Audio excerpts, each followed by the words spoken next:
an Unspoiled Network podcast. This is Spoil Me, covering Wintersteel, Cradle, Book 8, Chapters 2 and 3. Again, congratulate me on my restraint. In these chapters, we get to see Eithan battle it out with a monarch who is veiled as an underlady and absolutely crush her. It's amazing. Welcome to Spoil Me.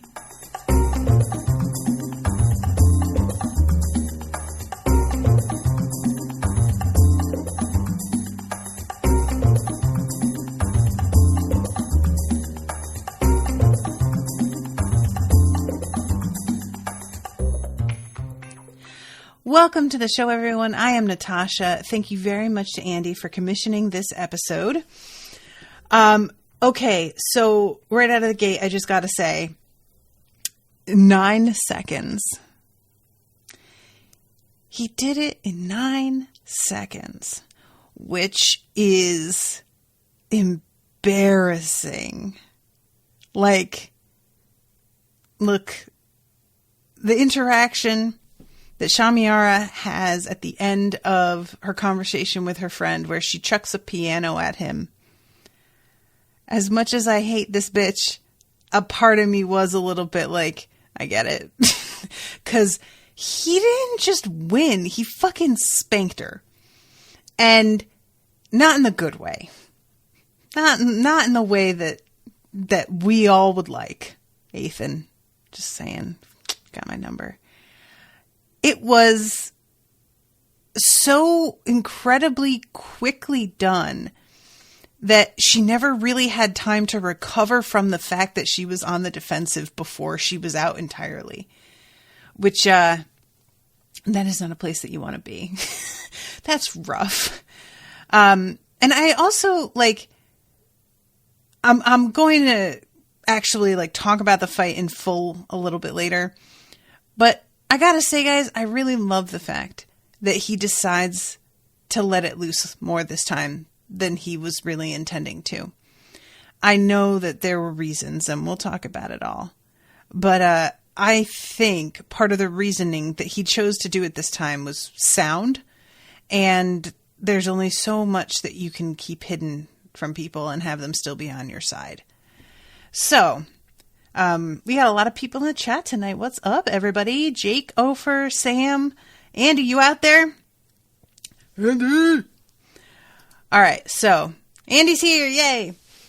So we start off, Devin's here as well, with Lyndon trying to get down off of this fucking roof that Northstrider just leaves him on because he is a drama queen. Northstrider's like, I'm going to just jump down off of the side of this roof and then, like, fly away. And you can figure your shit out. Ugh, what a prima donna. So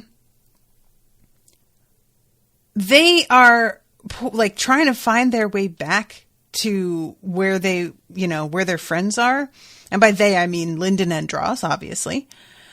And it is absolute, like, chaos out there right now. Because the whole thing about changing the schedule has really fucked up everyone's plans. And this is, like, I think, recontextualizing a lot of what's going on in this story to thinking about it as if it were the Olympics, I think has helped me to really grasp what it would be like. Imagine that they just announced in the middle of the Olympics with everything scheduled and people, it's not scheduled in the same way for this, but if they just dropped a bomb and they were like, so the whole competition needs to be done in a week. And they just said that shit. What would happen? It would be anarchy. And that seems to be what's going on here is it's like a combo of the people who are involved directly with the contestants, people who are here to, like, sell shit, I'm sure there's, like, vendors, people who are here to observe and celebrate.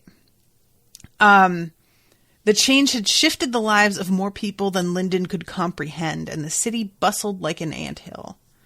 So finally, He has to go and talk to city security. And the peacekeepers recognize him. And this is a moment that I think he's going to have to start getting used to a little bit more of this, because it's going to be like this, I think, from now on. He's gotten attention, and he may be out of the tournament, but he's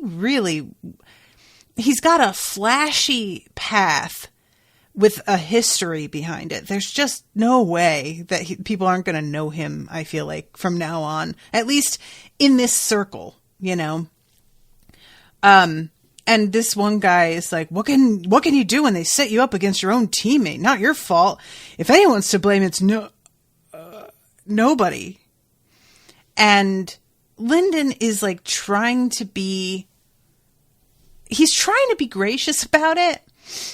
He's trying to just understand that people mean well, and the fact that they're like sympathizing with him, you know, but nevertheless, everybody saw him lose. And that is a whole other shit. Like, and Dross, not just Nine Cloud City, memories, recordings, and written accounts of the Uncrowned King tournament are being distributed all over the world.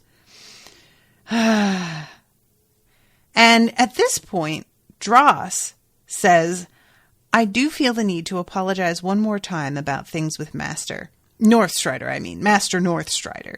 He did say that he wouldn't have let you suffer permanent damage, so no harm done, right? And Lyndon says, I'm just relieved we don't have to be afraid of him. That much was true, but he couldn't rid himself of a small grain of resentment. He had warned Dross over and over. But there was nothing Dross could have done when the moment came. The spirit couldn't have resisted Northstrider. And he keeps on, you get the impression a little bit that this has gone around and around in his head a bit. I really have to assume that his feeling about this is something Dross is aware of, because Dross can read his mind.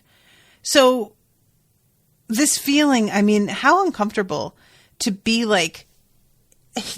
aware that you are unreasonably resentful of somebody and that they know every second of what you feel about that. That sucks. There's no privacy. That said, I'm relieved we don't have to be afraid of him. Feels like an overstatement of the situation. Look, Lyndon, you may not need to worry about him ripping Dross out of you at the moment. I would not say that you don't have to be afraid of him in any fucking sense. I'm just... Don't fall into that trap either, my friend. So, Lyndon made his way to the suite of rooms that had been set aside for the Akura Prime team. Spiritual perception was muddled in here. Not so much he couldn't push through it, but the restriction was a privacy feature, so it would have been rude to do so. As a result, he couldn't check to see if any of his friends were nearby while remaining polite. But Lyndon knew Eithan.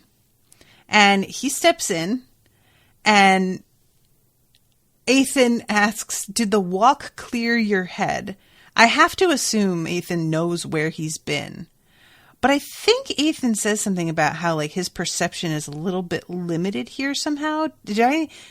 Or am I thinking just of, like, during the fight? Because I know it's limited during the fight. This description of his home, where Lyndon's room, it was the size of any reasonable person's entire house, and it was like the decorator couldn't decide between opulent wealth and a natural garden. A river trickled through the center of the room between multicolored tiles. Birds chirped from the artfully carved beams across the ceiling overhead, and a living tree in the corner held glowing fruits. And I really want to know, first of all, do those birds shit on everything? Because if so, that feels like a real design flaw. Secondly, can you eat the fruits? Are they treasures? Does everybody get a tree like this? What's up? Third of all, when do we get to see the forts? I want to see the fucking prize, man. Look, he's out of the competition. Can't he get his? Give it to him. I want to see it. Just a little bit of me being bratty. Igneous says in the chat, hopefully I'm saying your name right. No, Eithan definitely knows. Later in the chapter, he says so. Okay, thank you. So they come in, he comes in and he sees Yaren and she is frozen. And I kind of love this because Yaren is so careful about showing what she's feeling that her being so obviously unsure and uncomfortable is a real like vulnerability that we don't see often. And, Lyndon had spent much of the last 2 hours figuring out what to say to Yaren, but he knew what the first thing had to be. He gave her the most genuine smile he could muster. Congratulations, uncrowned.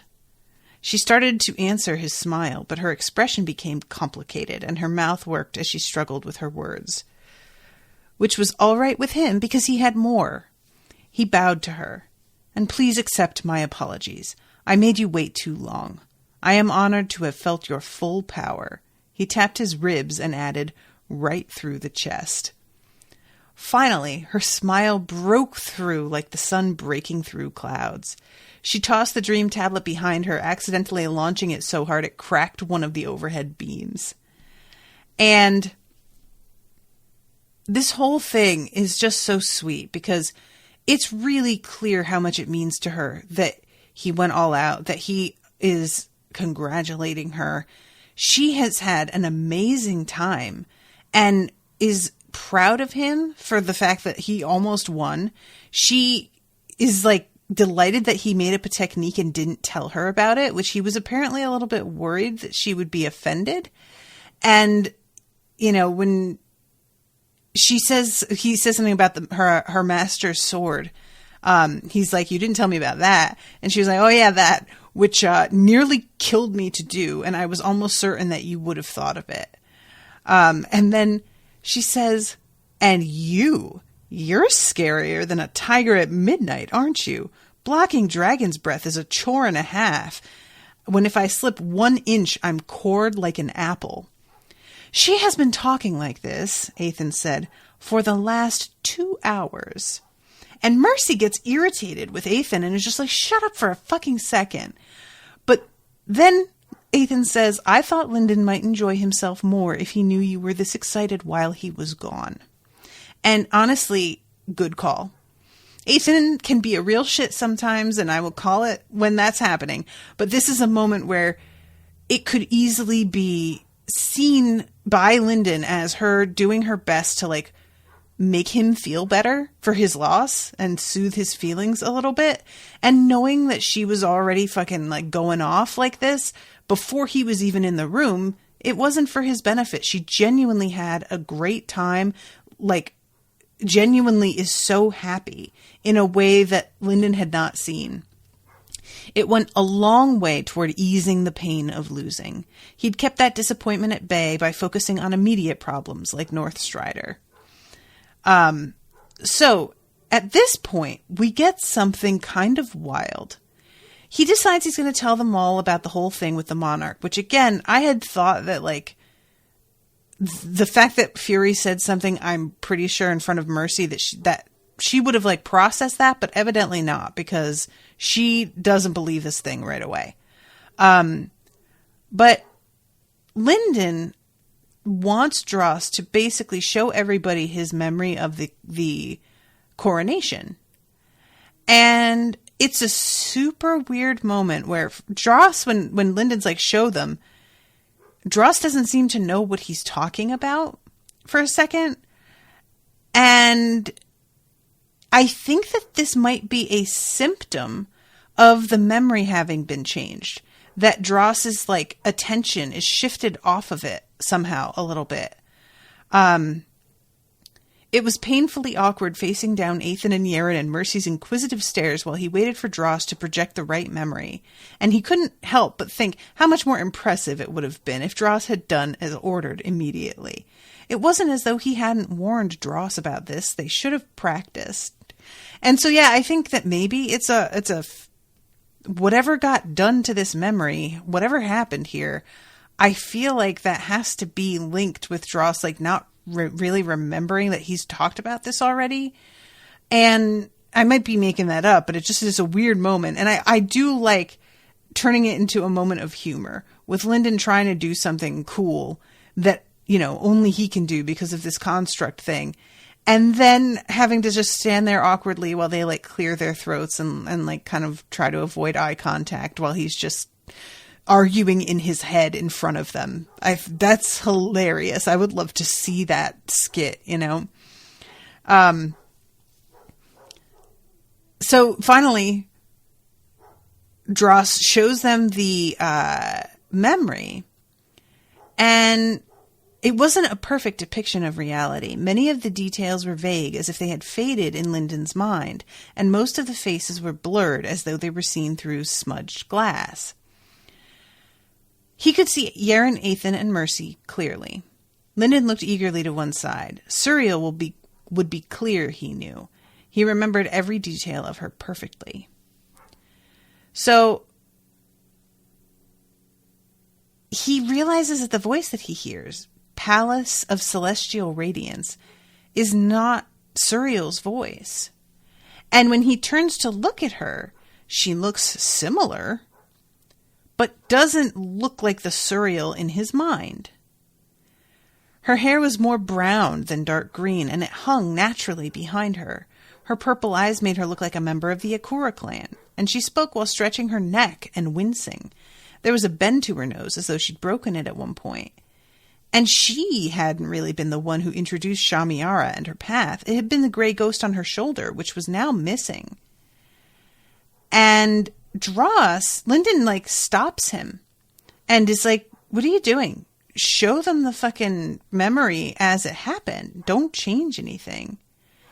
And all of a sudden, they're out of the memory, and Dross is in front of him and is like, dude, what's going on? Because you straight up sound like you kind of are mad at me, and I don't know what I did. And Lyndon at first is like, is he just fucking with me? And then quickly realizes he's sincere.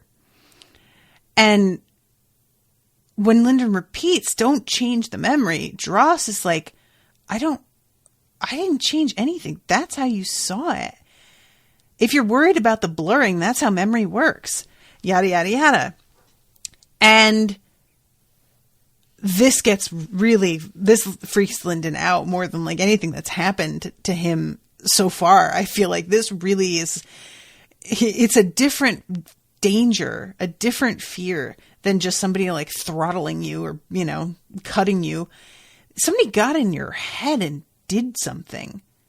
That is, or Dross got something did to him. Because if they had really gotten in Lyndon's head, you'd think Lyndon wouldn't have the original version of the memory. That it would be Dross, and Lyndon. They would match because they have the same data. I'm wondering if maybe Northstrider gripping Dross up and pulling them apart damaged a connection there? Or I don't know why it would only manifest right now.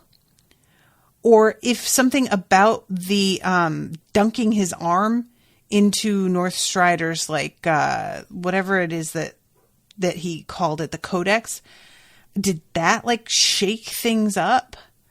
Sam said maybe Suriel left him altered memories in case someone looked in his head. Maybe. I was thinking maybe Suriel doesn't look as amazing as she did to him, and his mortal mind couldn't process it at the time what she actually looked like. And now that he's an underlord, the memory has updated along with the his abilities, and he can see her more clearly for who she is.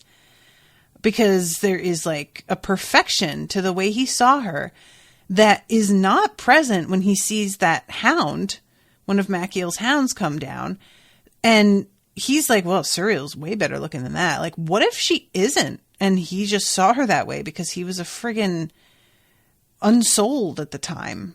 A wood. Andy says, I think it's more likely Suriel put in a protective measure so the knowledge of an Abaddon sorry guys, everybody's going so fast. Of an Abaddon interfering with reality would not spread. Carol says all memories prior to Dross are just memories and subject to fuzzing like everyone else. That's why they capture them in dream tablets now. Ofer says the Abaddon shouldn't interfere. I think it's a plausible deniability kind of thing. That's interesting. I guess I could see that. It's just sort of interesting, like, that it could be still present in Lyndon's mind somehow, correctly. Because that implies it's accessible somehow. And I wonder about how that's like, and because if she would have put a measure in place, you would think she would have altered the way that she looked to him in the moment, or made it so that he didn't remember correctly in any way. The fact that he is able to make a comparison and tell that something is like different, that's sort of a red flag in and of itself. You know, you wouldn't pay as much attention if you couldn't tell. So, I don't know. Ben says, I think the real memory is stored in the marble and the fake memory is in his brain and he alone can access the marble. Maybe. It's interesting to think of it as like a hard drive a little bit. All right. So Carol is saying the information in the memory was not inaccurate. He was just not able to remember it clearly. I think it's really interesting that everybody has different interpretations of this. I don't know if I believe any of them. But I guess we'll find out, or we won't. I don't know. So at this point, Lyndon starts to really freak out, and he's like thinking about the other things that he had seen and how it went. And he like reaches in and grabs the marble and is like kind of trying to reassure himself that the fucking thing even happened, I think, a little bit. He focused his spiritual perception on it, basking in the familiar feel of order and restoration. It made him think that everything was right with the world. So, he turns to talk to everybody, and they are all concerned. They can see what just happened, that he freaked out for some reason. And he asks them all, is there a way to protect memories?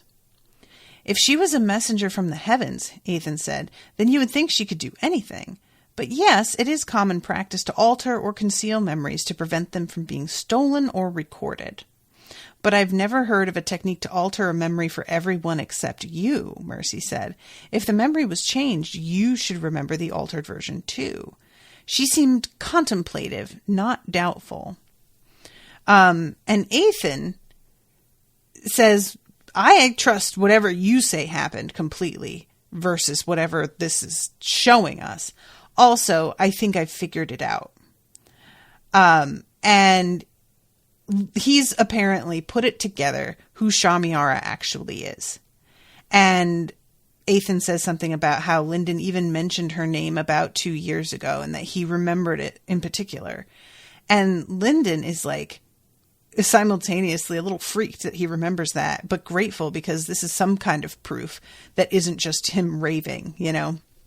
And Mercy, she asks, it's hard to take on faith when you were only a copper.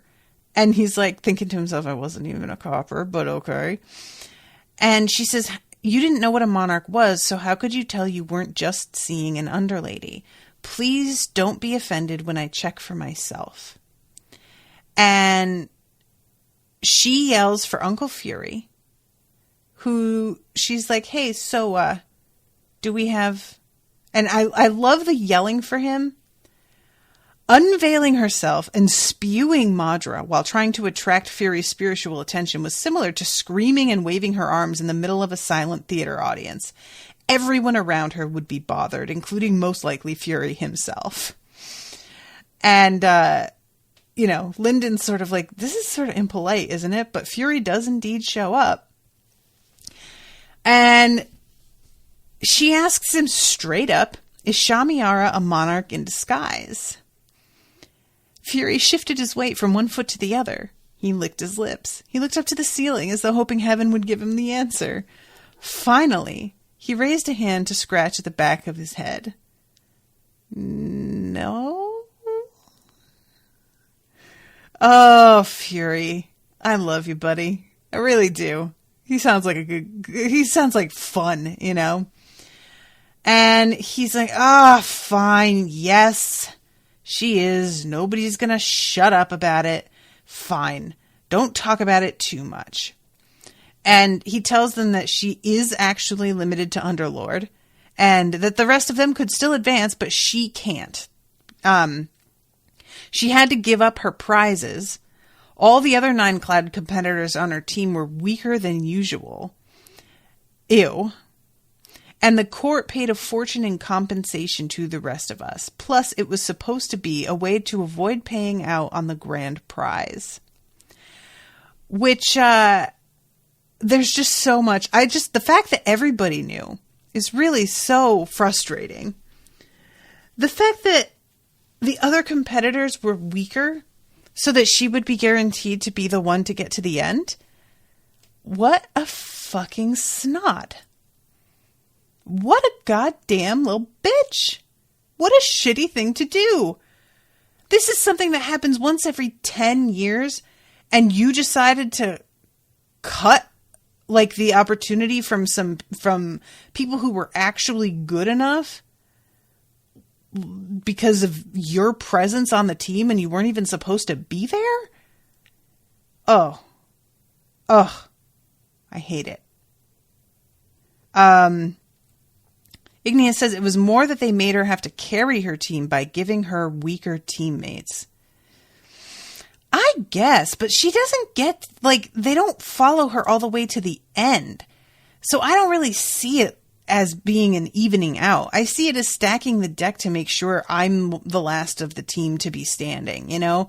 I get what you mean, but I don't feel that part in my gut. That feels like just a shitty way of pretending that you're like, oh, well, you know, I'm going to ensure that we're not way ahead of all of the other, when really it's just like about you and that you want to make it last.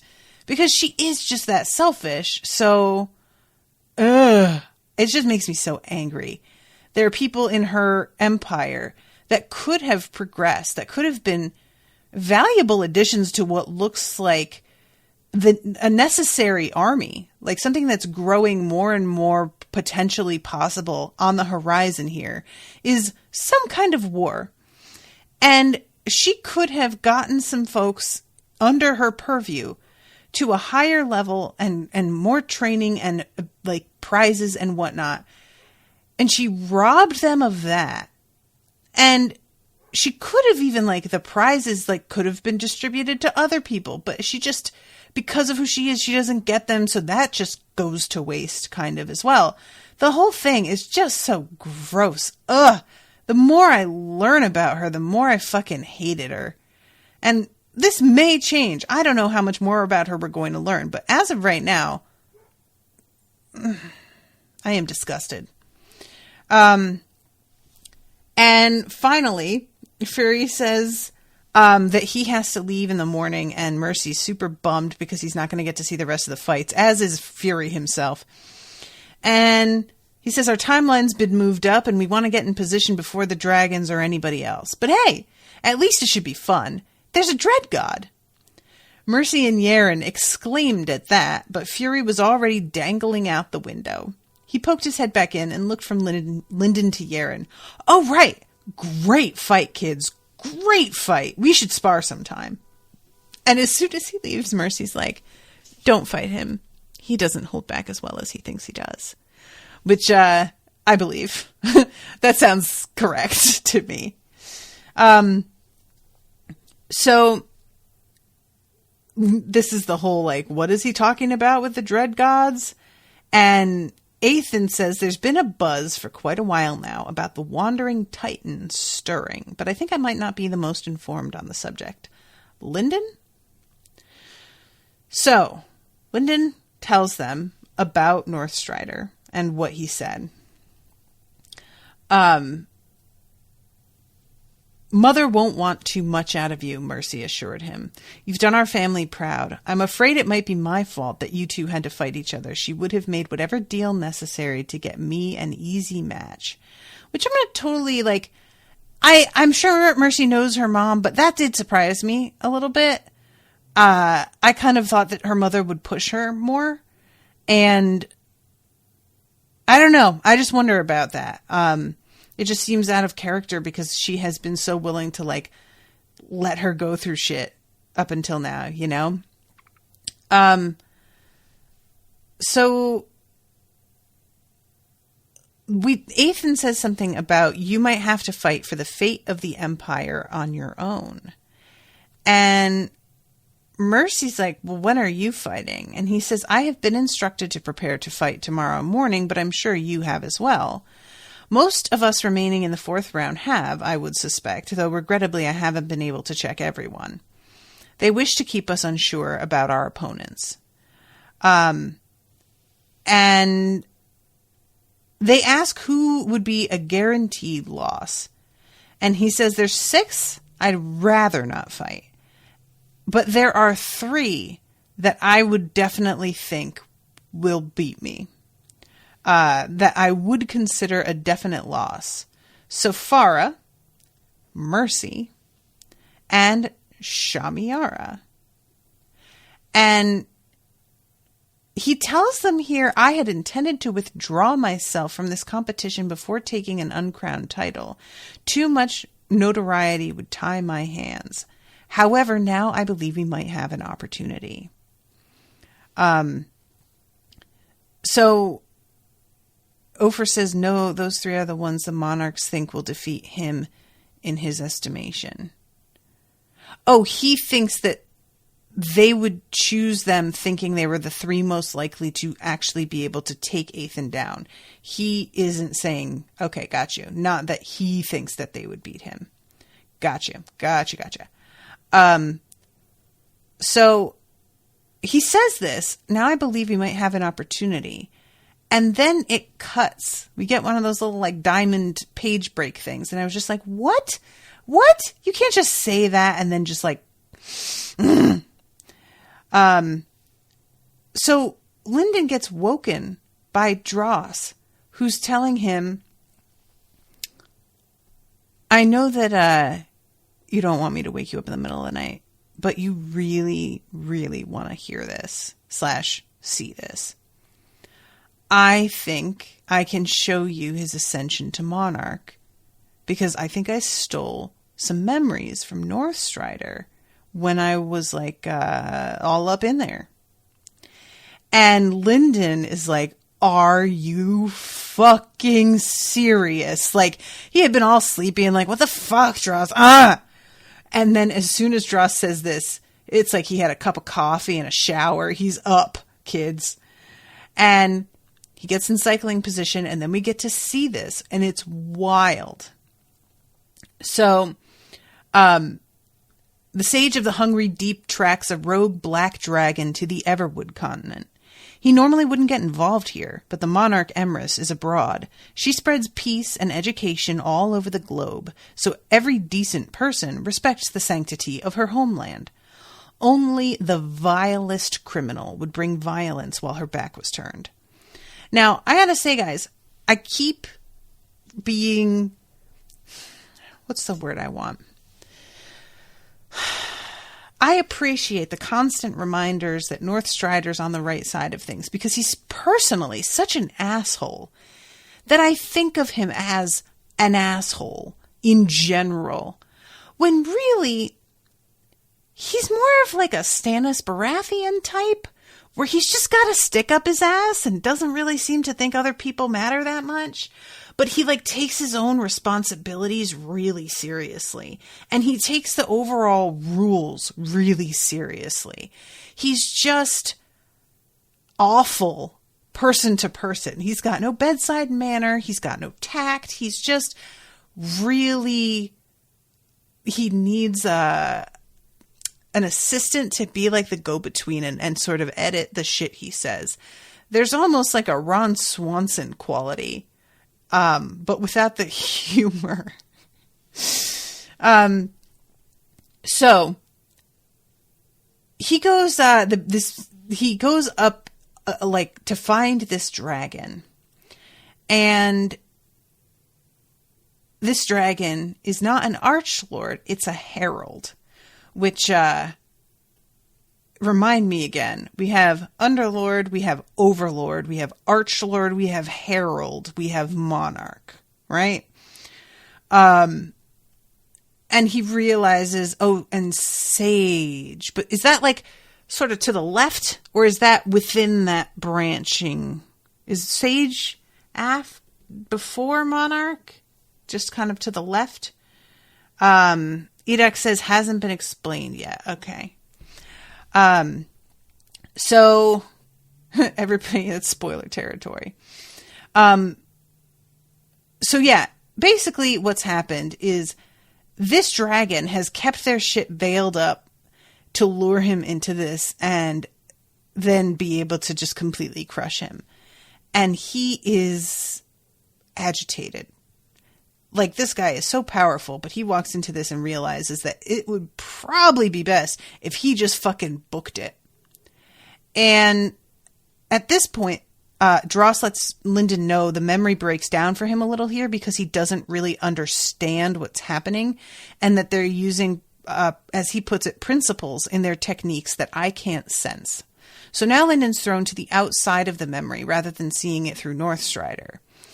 And we see this like insane fight.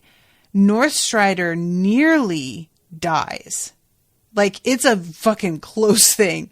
He is exhausted. And what Dross has told Northstrider, or told Lyndon to watch about Northstrider, is his Madra. So of course, this is when Lyndon realizes that he's using Hunger Madra. And Lyndon nearly explodes with excitement. This is just too much. Lyndon had to choke off his excitement before the strong emotion disrupted the vision. Or it's actually in present tense. He and Dross guessed that Northstrider incorporated Hunger Madra into his techniques, but they've never known for sure. Now they know. So Northstrider is beaten and bloody and tears the dragon's head off. Only the power he stole with his Hunger Madra kept his spirit moving. He drains even more, trying to stop the remnant from rising, and this time Lyndon can feel a little more of the technique. It's pulling not just Madra, but everything. Life, physical strength, even some of the dragon's thoughts and personality. Northstrider has to struggle to control it all, and Lyndon desperately wished he could feel more of that process. Unfortunately, the sage isn't in time. The remnant rises. So, the corpse is Black Flame. It looks almost as physical as before, so Lyndon almost can't identify it as a remnant, which is dope as fuck and really scary. Do Dreadgods have remnants? Because that feels like a real fucking problem. I hope not. That just feels unfair to me. I hope not. Jesus. So, this battle, Lyndon almost can't follow at all. And Northstrider, this is when he really is so wounded that he's probably going to die unless he advances. And because it's like, whether it's his injury here or not, there are other dragons like on the way. He can sense them. This was all a fucking trap. So he isn't certain if it will work. It isn't certain his spirit is stable or complete enough to advance. He will become a monarch or die trying. So he has to manifest his own remnant. Rad, I would like to know all about what the fuck that is. Can you imagine? What does Lyndon's look like? That shit must be banana pants. I bet it's real weird looking. And it is made almost entirely of blood Madra and has horns. He has to basically bond with his own remnant, which, that's awesome. What a good idea. I can't believe I never thought of could you, but of course I wouldn't, because a remnant shows up when you die normally. So why would I ever think of that? But you're like doubling up on yourself. You're like denser. It's like somebody colored in the line drawing or something. That's wild. I love this. This is so weird. Sam said from word of will of a long time ago, his remnant would be like a conjoined remnant, like kind of two-headed. Woo. Everybody's saying dread beasts don't leave remnants, so maybe dread gods don't either. Okay, well, that's terrifying. And I imagine that Will White is the kind of dude who would make a dread god have a remnant, because he can be really mean. So I feel like that's coming, and I hate that. Oh, because none of them have been killed before, right? They've just like been alive forever. So nobody could know whether they had one or not. It's just not knowledge anybody has other than maybe Abaddon. I don't know what the fuck they've seen, but so for the final time in his life, his body is remade. Reality itself quakes at the birth of a monarch. There is no icon in the sky as there was on his ascension to Sage. Mysterious. But the ground shakes and aura trembles for dozens of miles around. His enemies will find him soon if they haven't already. He takes control of the changes. The scales on his arms transform, turning black, but they want to spread all over his body. He restricts them to the arms, though they still take up more of his skin. Horns begin to grow on his head, and he puts a stop to that. No horns. Finally, his eyes transform to resemble a dragon's. That he cannot stop. His transformation reaches its final stages, and he stretches out with the sense of a monarch. Information lost, report complete. Yeah, thinking of how vicious dragons are in this universe, and how basically he's like the enemy of dragons. Turning into them in appearance must really be a blow. You know? I mean, that's rough. So not being able to change your eyes. I wonder if he hadn't stopped the horns. Would the eyes have been under his control? Was it one or the other? You know? But that's pretty wild. It seems like it's like whatever he took in last had the biggest influence on his transformation. And I wonder what that will be for Lyndon, you know? So Dross is just like, all right, so that's everything. And Lyndon is shaking and just so excited and gives him the most sincere thanks he's ever given. Really tries to make it clear how much he means it. And let's see, Northstrider's Hunger Module was almost the least of the secrets they'd learned. The nature of heralds, sages, and monarchs, these things were considered secrets for anyone below Archlord. Now Lyndon had hints about all of them. He was far too excited to go back to sleep. So then we go to Chapter 3, and this is Eithan's fight. So we start off right before he's about to go out there. And he has a whole different vibe than he has ever had, to the point that everybody is low-key like, yo, are we all right? Is everything all right? This feels real serious. And Dross says he looks like he's walking to his death. And Yaren says 2 Scales says he's faking it, which is a great indicator of just the way they feel about him. And this kind of comes to a head. He says, Lyndon says, I was watching you when the Abaddon took out the arrowhead. And Eithan's like, yeah, that surprised me. And because of that, I don't know which way to go. Normally, I would be able to just follow my own plan and help one of you win. That was my original plan. I had plans for losing the tournament, for helping one of you win, for Safara winning. I try to make sure that no matter what happens, we benefit. I am not certain that winning penance is the most desirable outcome for us. It would be preferable for one of us to win, but preventing the invasion of the Black Flame Empire is a temporary solution.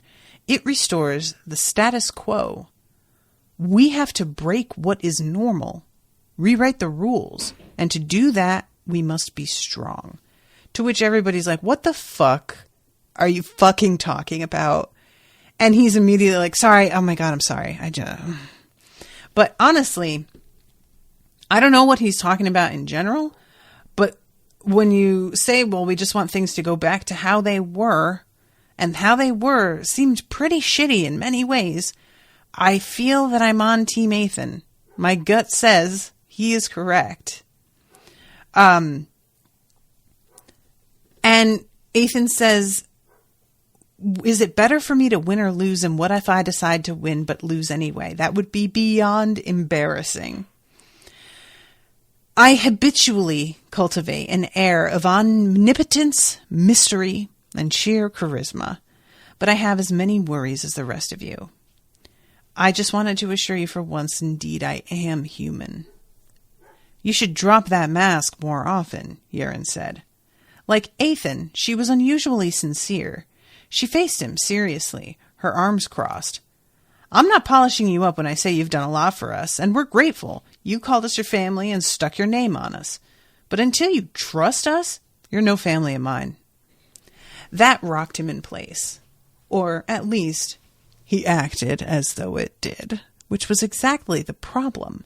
Lyndon couldn't tell how much of Eithan was real. Apologies, Lyndon said, but it's true.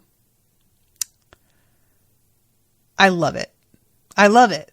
They needed to have this conversation. I completely understand Eithan's motivations in wanting to hide what he can do from people and keep folks guessing about what he knows and doesn't know. I'm certain that it's amusing and gratifying when you're dealing with people that you don't like, and very satisfying to know that you're constantly being like underestimated by people. But these are supposed to be your people now. Really, you're supposed to be in this together. And it's one thing to let everyone else stay in the dark. You can't play it like this with them anymore. It was time. And even this, it's not entirely clear, I don't think, even now, what he's capable of. He just let the what do you call it? Let everybody peek behind the curtain for a moment, you know? So he says, this is an area in which I regularly fail. Please help me. I do not know the identity of my opponent. I can stretch my bloodline perception outside, but not to the point of penetrating the other room. So that's what I was remembering. Yeren asks, can you win? And he's like, well, I don't know who I'm up against. And she's like, is that what I fucking asked you? No, you know what I asked. Answer the goddamn question. And he kind of grins and is like, yes, I mean, I can almost anybody, but there are those three that are capable of beating me. And Yeren's like, all right, well, go fucking hard, man. Go out there and win. Cut him in half. Do it. And Lyndon says, let fate decide. I want to see what you can really do. This is a good plan, Dross whispered. Now we'll be able to train against a model of him. Our uprising will be swift. Dross, sir. So, Eithan goes out there and starts the stopwatch, and we don't know that's what he's going to do. He just touches something in his pocket, and we don't find out until later that it's the stopwatch.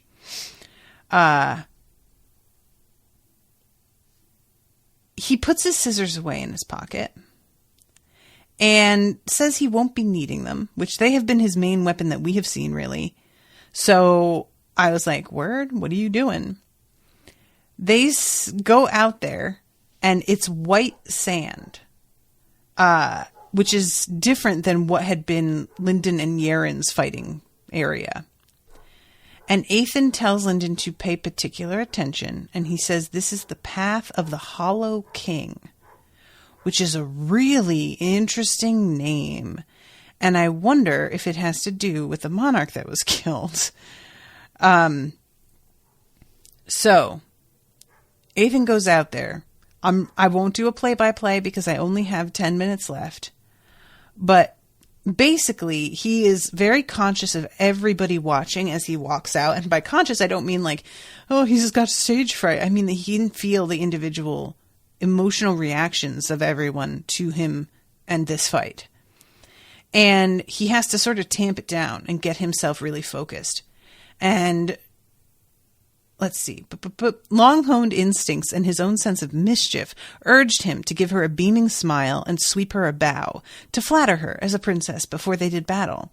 But that wasn't needed now. He needed to focus. And I like that when they tell him, we want to see what you can do, go all out. He could easily have kept being a bit of a dick right now for the fun of it and still claimed that he went all out during the fight. But I like that his going all out includes the pre-game action.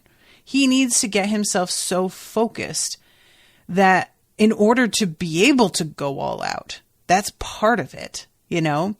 And with a sharp blade, he cut off his good humor, his sympathy, and his plans for the future. Well, how do you do that, sir? Because I feel like I could use that tool here and there in my life. I'm just saying. I just could use it. That's all. And man, the fact that he can, I think that might explain Yaren's response when she's sparring with him at the beginning and he's like a sudden malevolent presence. Like she can feel this hatred rolling off him. And I feel like that might be how that's achieved by, you know, getting into that sort of headspace. He had done his research on the path of celestial radiance with its various techniques to control the Madra of others. He had abandoned his scissors because the power inside them would only be another point of vulnerability. Besides, she wouldn't be using a weapon. She hadn't at any point in the competition. He suspected it was one of the terms that allowed her to compete. And he is realizing here, okay, her Madra capacity is probably better. Control better. Regeneration better. In a lot of levels, she is going to be more advanced than me here. And she also knows what my techniques are and that I'm an Aurelius and all of this. So in that, she has advantages. But also, I'm older, more disciplined, and have just been doing this a little bit longer. And there are some things that I feel I might be better at, despite all of her abilities, because experience is just really one of the things that is irreplaceable. And he just comes at her so hard. He sends pure Madra into her system. He uses the empty palm on her. He just straight up punches her in the face. Before her body flew away from the force of his first blow, he grabbed the collar of her robe and prepared the hollow armor. So he knows, because he's so aware of what her attacks are going to be made of, exactly how to guard himself against them an instant after he launches his own attack. So she tries what's called absolute decree, which is essentially basically making him into a puppet and letting her control him. And he has his armor on too quickly and she isn't able to get to him in time. It's like weakened. He had already begun forging stars of Madra over her head, the crown of the Hollow King. She raised one hand to take them over, and that was the mistake that gave him the victory. I love the parallel here of Lyndon creating his, dancing dragon technique? The thing that spins above their heads that he's like creating that Yaren doesn't notice right away.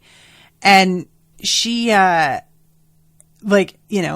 she doesn't try and control it. I think that she doesn't have the means of doing that. So it doesn't trip her up this way. But I like that Shamiara, you know, she doesn't have a weapon, and it makes sense to go after the stuff that he's about to try and use.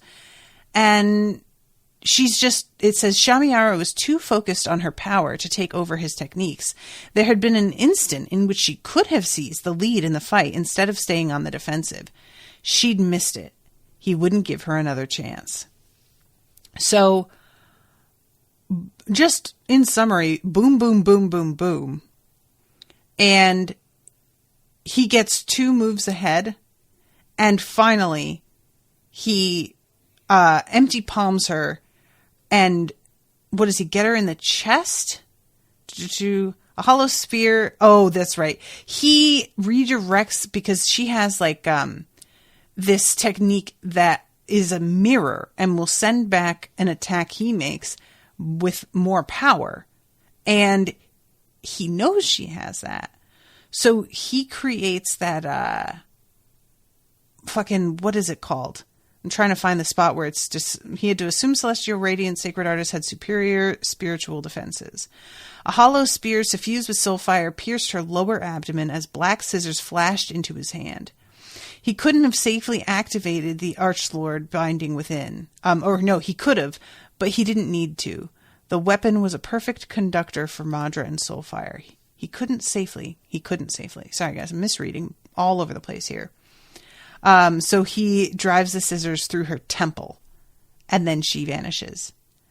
And he stops and realizes it was 9 seconds, longer than he'd thought. Maybe he'd wasted too much time after all. So everybody has seen him be an absolute fucking beast. It feels like beast is the wrong word because that implies this sort of out of control. They've seen him be a fucking scalpel, and yet they still don't realize he's not even a scalpel. He's a needle. Like, he has still kind of maybe held back a little bit. He could have gotten this done so quickly that you'd barely have noticed it happened. And can you imagine, guys, being in the audience? These fucking, like, once a week you get to see one of these fights. It took you half an hour to get to the friggin' thing, to sit down and order drinks, and you're watching it, and you go to like pay and you look up and the fucking fight's over already. I would be so pissed. Oh, I would be disgusted. And I know that you can watch like a replay, I'm certain, because they're sending out like recordings of this all over the place. But like, you by then you know you've been spoiled. It's not the same. Oh, what a bummer. I'd be so mad about it. That's so funny. And I bet like any vendors, you know, I keep picturing how you could send the projection of the fight into a bar. So I'm picturing a bar owner who's doing real well because it's tournament month and we're all just going to like make so much money with all these people pouring in to watch. And then the fight ends and everybody's like, well, I still have time to get home and have dinner. And the poor bar owner watches everybody just get up and leave. And it's just like, fuck you, Eithan. You ruined my night. I was supposed to make $200,000 tonight. So anyway, we go to see how everybody reacts to this fight.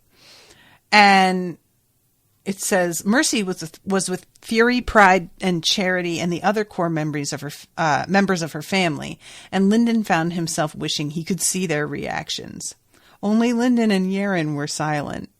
Victory, the Nine Clouds soul announced. She sounded either hesitant or horrified, probably both. Bleed me dry, Yaren whispered. Was this what pure Madra could do? Lyndon's mind was already itching to dissect the fight one moment at a time. That was a little slow, don't you think? Dross asked him. Slow? We could have done it faster. Which I love that. Dross is thinking like Eithan. Eithan saw the thing was 9 seconds and was like, oh shit. I thought I did it faster than that. And Dross is low-key like, yeah, not great. I mean, fine, you won, I guess, but like, not a great showing, sir. Damn, Dross, all right.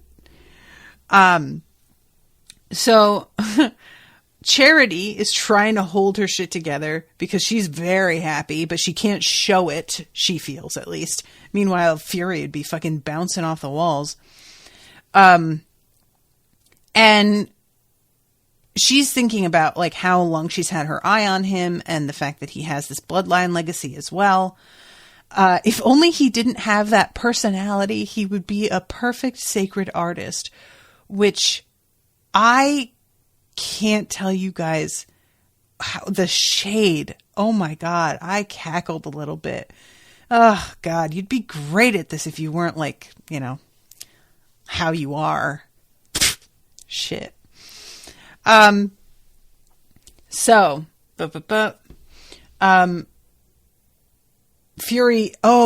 is here. Yeah, we can't let this guy go back to House Aurelius. I can't believe I almost missed this match. I forgot that he was there. That's right. And Mercy is concerned about whether or not there will be repercussions to Eithan beating this girl since she's the monarch of, like, is there going to be retribution? And, this is when Charity overhears and is like, what do you mean, Mercy? And she's like, well, you know, cause she's a monarch. And Fury's like, yeah. I forgot to tell you. Sorry. Yeah. She's disguised. She's a monarch. And Charity is so angry that her father knew and didn't tell her that she translocates him somewhere. It came out 5,000 feet in the air, somewhere over the 9-cloud countryside. She hadn't been precise with her coordinates, and working without a spoken command tended to be more difficult. He would fly back easily enough, but at least now he might remember her irritation and consider her feelings next time. Oof. I love it. Wouldn't that be great if you could be just so mad at somebody that you're like, go away, and you can literally like just move them somewhere. Then we go to the rest of the Aurelius family, who was just like, dude, he could be our next sage. We have to bring him home. But they aren't entirely certain that they can trust him the way that they want to. And, you know, the whole, like, it's not certain that if he advances that he'll take them all with him and help them the way they just have to hope for the best. And it's not what they're looking for. Then there's Narucea, who is just, first of all, floored at the fact that this fight went the way that it did, but also that 2 of the last 8 are from Black Flame. And that's like, you know, she's just very proud of that. And she's letting the Emperor know, because if he's a good Emperor, he will know what to fucking do with that information right away. Then we have Regan Shen. And Regan Shen remembers Eithan. Eithan had been an advisor of Tiberian's, one of those who had pointed Tiberian toward the dread gods and who had allowed Regan to strike the final blow. One might say that in some twisted way, Regan owed Eithan a debt. And Regan's basically like, yeah, I'm going to find a way to get penance for myself, first of all. I'm not going to use it because you don't need to use it. You just need to have it. Which I'm like, that's actually a pretty solid point. Sometimes you do need to just have somebody be dead. But I can understand having it just be leverage also. And Eithan was under Malice's protection, not to mention Northstrider, so Regan couldn't threaten him directly. He would have held the remainder of House Aurelius hostage to ensure Eithan's withdrawal, but the heavens had removed that option. Still, he had others. Every man had his price. And I'm like, oh, I don't like that. What does that mean? Ew. So then we have Shamiara having her tantrum. I won't get any more into that. And lastly, we go to Sophie.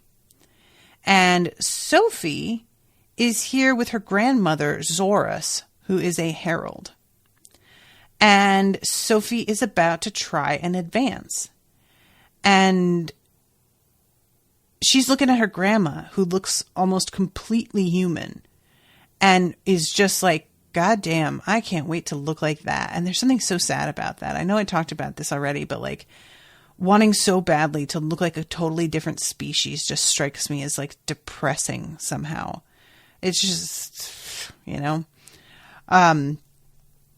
And Zorus is cautioning her and basically trying to be like, if it feels like it's going to be too much, you don't need to start. You'll be fine. We can slow it down. We can do this another time. Safara is just like, man, I haven't even begun to reach my limits. I don't feel. I am certain that I can handle this. Advancing while bound to more power than she could control would only worsen the imbalance, causing permanent spiritual damage. If this advancement went wrong, then she would at best find herself unable to ever advance to Archlord. The longer she stayed at Underlord, the more stable her spirit would be. She should wait to advance if she were more cautious, but no other Underlord could handle the amount of power she already had. She had the will to do this. So she says she's going to start, even though her grandma clearly doesn't think that's a good idea. And she hasn't even barely gotten started. And her Madra channels fracture. And it causes this is damage that can't be undone unless she wins now. Because apparently it takes a monarch to undo this kind of damage. And her grandmother says, if I hadn't been here, you would have successfully advanced to Overlord, but your path would have ended there. Don't be afraid. Let this encourage you. If you are so damaged, then only the collective attention of the monarchs can restore you, which is the prize of the victor. You have a way to defeat any opponent for certain, but if you use it, you have to win. Win or die. Isn't that comforting? What does she mean by you have a way to defeat any opponent for certain, but if you use it, like, is she talking about just the advancement itself? But if you use it, you have to win. Does she mean like try again? I thought that it was but if she means if she advances to Overlord, she can win against anyone. Okay, but if you use it, you have to win. So she's saying you can go ahead and advance, but your injury will still be there, and you will need the monarchs to heal you. I thought that the damage was done to a point now that she couldn't advance until she was healed. I misunderstood what happened here. Okay. So Carol says the same thing Zia wants, but she has the choice to get broken first. Igneous says she's only a bit cracked. Okay. So the cracks aren't going to stop her. It's simply going to make her vulnerable. Like when that's interesting that going to Overlord wouldn't heal her up and make her Madra channels whole again. Interesting. So yeah, that's, making her like, I was hopeful that this had like maybe handicapped her a tiny bit and maybe she wouldn't be as terrifying, but, nope, apparently not. Who's she up against? She has to be against Mercy, right? She has to be. All right. I have to stop. I'm over time. Thank you guys again so much for coming to these and hanging out with me. Thank you again to Andrew for commissioning them. I really appreciate you all. And reminder, I am taking the next 2 weeks off for Thanksgiving vacation, what was supposed to be my wedding vacation. And I will be back the second week in December. So mark your calendars, December 6th or something. Let me see what it says on here. Actually, it says right here, December 8th, Tuesday, December 8th. So, all right, guys, thank you again so much. And I will be seeing you again in a couple weeks. Until then, toodaloo, motherfuckers.